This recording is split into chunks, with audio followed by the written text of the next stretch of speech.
এবার এখানে কিসে মাপজপ হচ্ছে? এখানে বিয়ার ফ্যাক্টরি হবে। লোকজনে থাকার জায়গায় মদের ফ্যাক্টরি? কেন, মদ খেতে পারো, আর বিয়ার ফ্যাক্টরি হলে কি সাপে কামড়াবে? তাছাড়া তোমাদের ভালোর জন্যই তো করছি।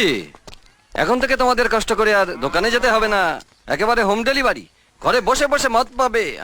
এমন যে মদ খাওয়া বন্ধ করার জন্য এত আন্দোলন চলছে, যে মদের জন্য সংসারে সংসারে আগুন জ্বলছে, যে বিষ গ্রামের বউ বাচ্চাদের মুখে গ্রাস কেড়ে নিচ্ছে, আপনি সেই বিষ নিয়ে ঢুকছেন আমাদের এই পাড়ায়, আমাদের সর্বশান্ত করার জন্য। জ্ঞান দেবেন না তো, জ্ঞান দেবেন না। আমি এখানে সমাজসেবা করতে আসিনি, এসেছি ব্যবসা করতে। তাছাড়া এই পুরো কলোনিটা আমি কিনে নিয়েছি। ভালো ভালো এখান থেকে তল্পি তল্পা নিয়ে কেটে পড়ুন। 1 সপ্তাহ সময় দিলাম, যদি এর মধ্যে কেটে না পারেন তাহলে কি করবেন? হ্যাঁ, কি করবেন? কি করব? বস্ত্রহরণ করব। মহাভারতে যেমন দ্রৌপদীর বস্ত্রহরণ হয়েছিল, তেমনি হবে এইখানে, এই হরিদেবপুরে। লজ্জা করে না তোর এরকম কথা বলতে? তোর মা বোন নেই? মা বোন নেই? এক গালে নয়, আর এক গালে দিন।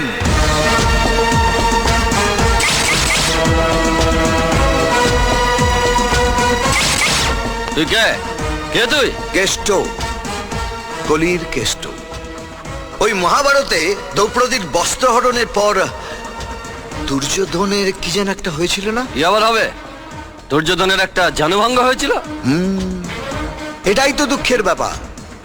এটা কলিযুগ, তাই আপনার সর্বাঙ্গ ভঙ্গ হবে। জাল পাত্রে গেলে নয়তো সালা পাবলিকের মার কেওড়া তলা পার। এই দাঁড়িয়ে দেখছিস কি? মহাভারত শুরু কর।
কি বলছো? তোমাকে তাড়িয়ে দিয়েছে? থানার ওসিকে দিবানিদ্রা দিচ্ছে? ঠিক আছে ঠিক আছে, আমি দেখছি।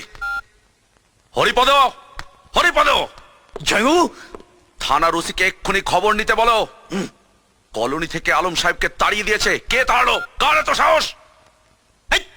হ্যাঁ, অবিনাশ বাবু, তুফানের সম্পর্কে সমস্ত ইনফরমেশন জোগাড় করে ফেলেছি। ফোনে সব কথা বলা যাবে না। আমি আজ সন্ধ্যাবেলায় আপনার বাড়িতে আসছি। শুধু এটুকু জেনে রাখুন, লোকটাকে খতরনাক বললেও খুব কম বলা হয়।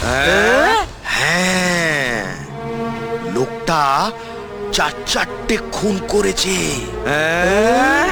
হ্যাঁ, দুটোতে যাবজ্জীবন হয়ে গেছে, আর দুটো কেস হ্যাং হয়ে আছে, যেটাতে হ্যাঙ্গিং হওয়ার চান্স খুব বেশি। কিন্তু গান্ধী জয়ন্তীতে যে একজন কয়েদিকে মুক্তি দেওয়ার জন্য লটারি করা হয়েছিল না, তাতে তো এই স্যার নাম উঠে যায়। হ্যাঁ, প্রতাপ বাবু, এ তো ডেঞ্জারাস লোক। কি করা যায় বলুন তো? আরে একটা কিছু করুন। না না, ও কি করবে? সব পাবলিক কাগজ ছাড়া কিছু বোঝে না, মারারও কেচিয়ে যাবে। ব্যাপারটা আমি দেখছি। তুমি আবার কি দেখবে? এ বয়সে আর যেচে মার খেতে যেও না। জামাই বাবু, টিকিট ব্ল্যাক করা ছেড়ে দেওয়ার পর আর কোনোদিন কারো হাতে কেলানি খেয়েছি? আরে এরকম একটা মালই তো আমাদের দরকার। একটু ঘেঁটে দেখি, যদি দেখি বডির ওপর অন্য কোনো দলের স্ট্যাম্প পড়েনি, তাহলে আমাদের ঠাপ্পা মেরে দেবো। আমি একটা যুব নেতা তো নাকি, আমার সামনে পড়লে একটু তো ধসবে। হরিপদ সামন্ত, হরিপদ সামন্ত, হরিপদ সামন্ত, হরিপদ সামন্ত, হরিপদ সামন্ত, হরিপদ সামন্ত, হরিপদ সামন্ত। তুমি তুফান? হ্যাঁ, নতুন এন্ট্রি। আর আমি কে নিশ্চয়ই বলার দরকার নেই, এরা বলে দিয়েছে। হরি নামটা শুনলাম। হ্যাঁ, ভেতরে চলো, আরো কিছু শোনাবো। এখানে দাঁড়িয়ে শোনান না। সব কথা তো সবার সামনে বলা যায় না। আপনার এই চ্যাংকাদের কাছে তো শুনেছেন কি এই বস্তিতে ঢুকতে গেলে পাসপোর্ট আর ভিসা দুটোই চাই। আছে তো, পাসপোর্ট ভিসা দুটোই আছে। তোরা দাঁড়া। হরিপদ সামন্ত, হরিপদ বসুন, হরিপদ সামন্ত। বলুন কি বলতে চান। লেলিন পড়েছ? কার্ল মার্কস, রামমোহন বিদ্যাসাগর পড়েছি। তারা নিশ্চয়ই জানো ওরা কি করেছে। পারো না তোদের রেকর্ড ভাঙতে? পারবে? এই যে এসে একটা লাফড়া করলে, পার্টির ছেলে হলে তো কিছু হতো না, কিন্তু এই পার্টির ছেলে নও। পার্টির ছেলে না হলে কি হবে? কিচ্ছু হবে না যদি আমি তোমার কাঁধে হাতটা রাখি। আমার জয়বাবু অবিনাশ মুখার্জি, বিরাট ক্ষমতা, হেভি পাওয়ার, পায়খানে তো হাত ঢিল্লিতে। যতদিন না তোমার উপর জামাইবাবু স্ট্যাম্পটা পড়ছে, ততদিন পুলিশ তোমার পেছনে দৌড়বে, পার্টি ছেলেরা তোমার পেছনে দৌড়বে। না খাওয়া সময় পাবে না রে ভাই, দিন রাত দৌড়ে মরতে হবে। আমার পাস্ট জানো? সিনেমার টিকিট ব্ল্যাক করতাম, ব্ল্যাকার উঠতে বসতে পুলিশের ঠেঙানি খেয়েছি। তারপর যেই জামাইবাবু এমএলএ হলো, আমিও দলে ভিড়ে গেলাম, জোরে তা। এখন উঠতে বসতে পুলিশকে ধাঁধালি দিচ্ছি। বড় বড় হেক্কার না হলে সব হয় না। বিরাট ঠেক্কার। কত কি হতে পারে জানো? ধরো তুমি রাস্তা দিয়ে যাচ্ছ, পেছন থেকে একটা লরি এসে তোমার চাপা দিয়ে চলে গেল। না, হবেই বলছি না, হতেও তো পারে। বা ধরো তুমি নাসিরের দোকানে বসে চা খাচ্ছ, পাঁচেরা ছেলে এসে বসলো, মাথায় বন্দুক থেকে ঘোড়াটা টেনে দিল। হবেই বলছি না, হতেও তো পারে। বিরাট খেলা, সাপ লুডো। কে কখন মইবে, উপরে উঠে যাবে, কে কখন সাপের মুখে পড়বে কেউ জানে না।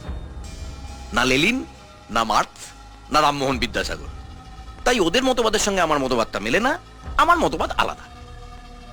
চাড়ানার কীর্তন, বারোয়ানার দক্ষিণা। বোঝা গেল? দক্ষিণার ব্যাপারে পরে আসছি, আগে কীর্তনটা বলি। এই কলোনিটা তলে তলে বিক্রি হয়ে গেছে। এখানে একটা বিয়ার ফ্যাক্টরি হবে, এদের উচ্ছেদ করার সময় লাফড়া হবে, সেটা তুমি সামলাবে, পার্টি সামনে আসবে না। বদলে পার্টি তোমার একটা থাকার ব্যবস্থা করে দেবে, আর লাইফ টাইম মেম্বারশিপ। খেয়ে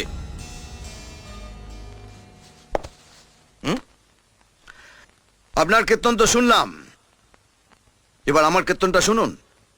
ধরুন আপনি সকালবেলায় কীর্তন গাইতে বেরিয়েছেন, হঠাৎ একজন আপনার পাছায় ক্যাট করে একটা লাথি মারলো, আর আপনি সোজা গিয়ে গুয়ের ডোবায় ঢপ করে পড়লেন। না না, হবে বলছি না, হতে পারে। ধরুন না আপনি আমাকে আদর করে বাড়িতে খেতে দিলেন, লুচি, আলুর দম, টমেটোর চাটনি। আমি লুচি আলুর দমটা খেলাম, কিন্তু টমেটোর চাটনিটা খেলাম না। তার বদলে আপনার ওই পচা টমেটোটা পায়ের নিচে পচ করে দিলাম, আর টমেটোর বিচিগুলো পক করে বেরিয়েছে। আমার না না, হবে বলছি না, হতেও তো পারে। আচ্ছা, কি বলতে চান কি আপনি? এবার দরজাটা বন্ধ করি, কীর্তন হবে, খোলকার তাল বাজবে না।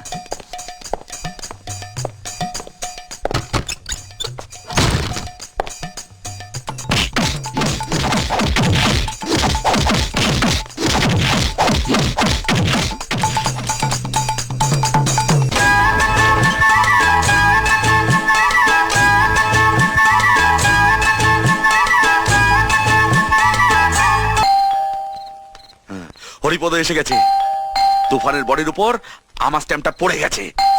ভালো গন্ধ।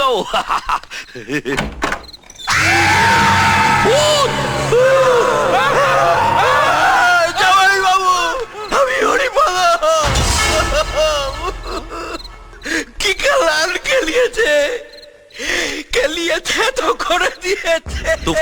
উপর তুই দলের স্ট্যাম্প মারতে গিয়েছিলি, আর এখন দেখছি তোর নিজের বডির উপর তুফানের স্ট্যাম্প নিয়ে এসেছিস। তোকে নিয়ে যে এখন আমি কি করি?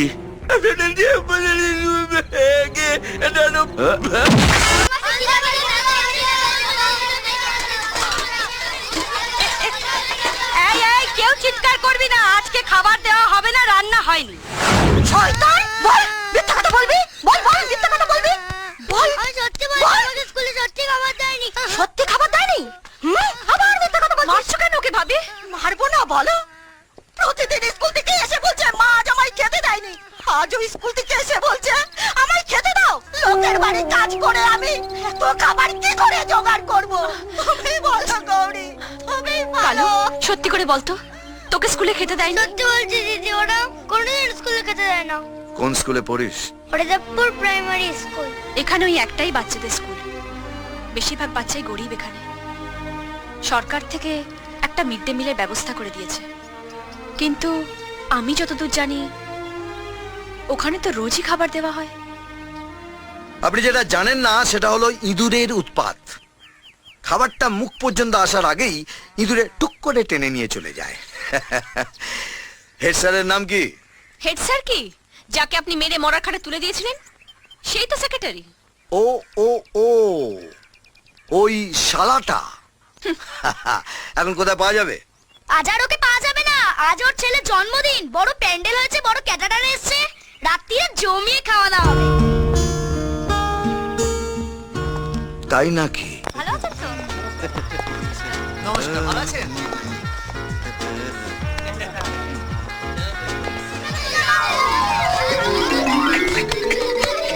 এই চল চল চল, এই চল চল চল চল চল, কোথায় যাচ্ছিস? কে তোদের বাড়িতে হতচ্ছাড়া? ওই যে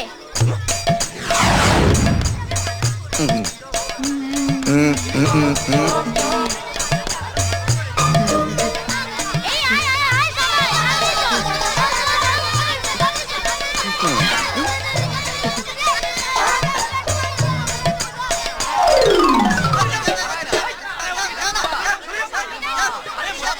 হ্যাপি বার্থডে টু ইউ। এ বাচ্চারা সবাই চলে এসো, এসো এসো এসো। চুপ করো, তুমি হচ্ছে যত নষ্টের গোড়া। কি করবো? এটা যদি ঢুকে পড়ে বাচ্চা কাচ্চা নিয়ে, তুমি বুঝতে পারছো না কেন? নইলে কেলা তো।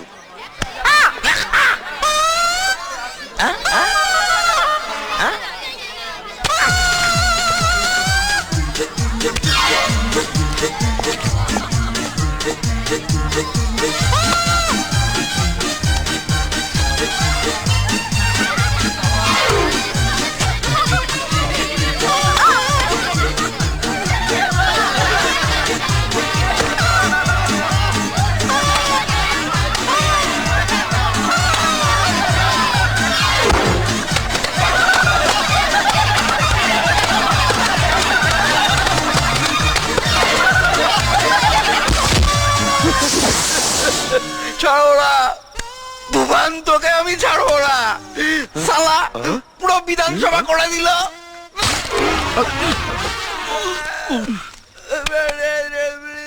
বকের মতো দাঁড়িয়ে দেখছেন কি? একজন এমএলএ কে অপদস্থ করাও একটা offence. Yes sir. Yes sir. সব তো দেখছেন, লোকটা যা খুশি তাই করে বেড়াচ্ছে, মনে হচ্ছে যেন আমরা জঙ্গলে বাস করছি, আইন কানুন বলে কিছু নেই। শুনুন, ওর এগেনস্টে একটা কেস সাজান, তারপর সাফ করে দিন, সাফ। আমি কাল সকালে ওর কোমরে দড়ি বেঁধে তুলে নিয়ে আপনাকে জানাচ্ছি। ঠিক আছে, তাই করুন। চলি স্যার। যান।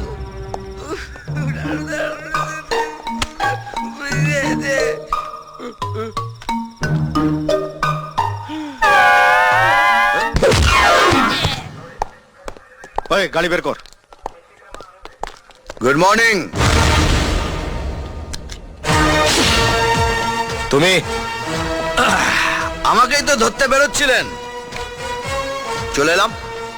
এমনিতেই সরকারের তেল পুড়িয়ে অবিনাশ বাবুর অনেক বেসরকারি কাজ করেন। আপনার এই রেগুলার নেতা পুজোর জন্য সরকারের খরচ বাড়ছে আর জনগণের উপর ট্যাক্স চাপছে, তাই ভাবলাম নিজেই চলে যাই। সরকারের 2 লিটার তেল বাঁচবে আর জনগণের 2 টাকা ট্যাক্স কমবে। তুফান, বছরে একাধবার আসে, যখন আসে সবাই ফাঁসে। এটাই তো তোমার ধারাপাত, হ্যাঁ? ওরে সালা, আমার ধারাপত্র দেখি আপনি মুখস্থ করে গিলে ফেলেছেন। হ্যাঁ, একদম ফেলু ছাত্র নয়। তোমার বোধহয় জানা নেই, এই ঝড়ঝাপটা আটকাবার জন্য গভর্নমেন্ট অনেক রকম আগাম ব্যবস্থা নিয়ে থাকে। সেটার মধ্যে একটা হলো পুলিশি ব্যবস্থা। যে কোনো জলকে আগা পাঁচতলা ঠেঙ্গিয়ে এলাকার বাইরে করতে পুলিশের বেশি সময় লাগে না। আফসোসটা সেখানেই ভাই। ঝড়ঝাপটা সামলাবার জন্য সরকার অনেক রকম আগাম ব্যবস্থা নিয়ে রেখেছে, কিন্তু উই পোকা মারার জন্য বেগন স্প্রেটা রাখে। তাই তারা মনের আনন্দে নিজের কাজ করে চলেছে। সেটার জন্য পুলিশ আছে, প্রশাসন আছে, রাস্তার উপর ল্যাম্পপোস্টও আছে, চুপচাপ দাঁড়িয়ে থাকে, কিচ্ছু করতে পারে না। গরিব বাচ্চা বাচ্চা ছেলে মেয়েদের মিড ডে মিল হাওয়া করে দিয়ে সেই পয়সায় স্কুলের সেক্রেটারি তার নিজের ছেলের জন্মদিন পালন করছে। আর পুলিশ সেখানে সেজে গুজে নেমন্তন্ন খেতে গেছে, আর সেই অভুক্ত ছেলে মায়ের হাতে মার খেয়ে তার পেট ভরাচ্ছে। আমি সেই নিমন্ত্রণ কর্তা আর নিমন্ত্রিতদের পেটে লাথি মেরে সেই অভুক্ত ছেলে মেয়েদের পেট ভরিয়েছি। অন্যায় করেছো, আইন নিজে হাতে তুলে নেওয়া তোমার কোনো অধিকার নেই। আইন হাতে তুলে নিইনি, শুধু বেগন স্প্রেটা হাতে তুলে নিয়েছি উই পোকা মারার জন্য। এটা আম পাবলিকের দায়িত্ব, আর পাবলিকের মার কেওড়াতলা পার। শালা, থানায় এসে আমাকে হুমকি দিচ্ছিস? তুফান বছরে একাধবার আসে, আর যখন আসে তখন সবাই ফাঁসে। পুলিশও বাদ যায় না। ঝড়ে উড়ে যাবার আগে আমার একটা কাজ করতে হবে। পরিমল ঘোষের খুনের ফাইলটা গর্ত থেকে বের করে টেবিলের উপর সাজিয়ে রাখবেন। সন্ধেবেলা এসে আমি সেটা পুজো করব। ওরকম কোনো ফাইলের কথা আমার জানা নেই। কেন বাচ্চা ছেলের মতো কথা বলছেন? সবার সামনে বাপের হাতে মার খেতে চান? আমার বায়োডাটাটা আপনি তো খুব ভালো করে জানেন। 4টেকে টপকেছি, আরো 3টে টপকাবার প্ল্যানও আছে। 5 নম্বরে যদি আপনার নামটা না লেখাতে চান, তাহলে সন্ধ্যায় যেন ফাইলটা টেবিলের উপর তৈরি থাকে। এর পরের বার যখন বাড়ি থেকে বেরোবি, তোর স্ত্রীকে বলবি যেন নুন আর শুকনো লঙ্কা পুড়িয়ে পা থেকে মাথা অবধি ঘুরিয়ে দেয়। কারণ প্রোটেকশন না নিয়ে তুফানের সামনে পড়লে উড়ে গিয়ে কোন ভাগাড়ে পড়বি শকুনেও খুঁজে পাবে না। সালা একদম 2 নম্বরই মাল। লোকটা এসে বন্ধ তুলে দিল, আমাদের ছেলেদেরকে মেরে বস্তি থেকে তাড়িয়ে দিল, আলম সাহেবের বিয়ার ফ্যাক্টরি কাজটা বন্ধ করে দিল, হরিপদকে মেরে ভূত বানিয়ে দিল, এখন আবার পরিমল ঘোষের খুনের ফাইল খুঁজতে চায়। গন্ধটাও ভালো নেই। ছোটন, তুই একটা কাজ কর, আজ রাত্রেই তুফানকে নামিয়ে দে।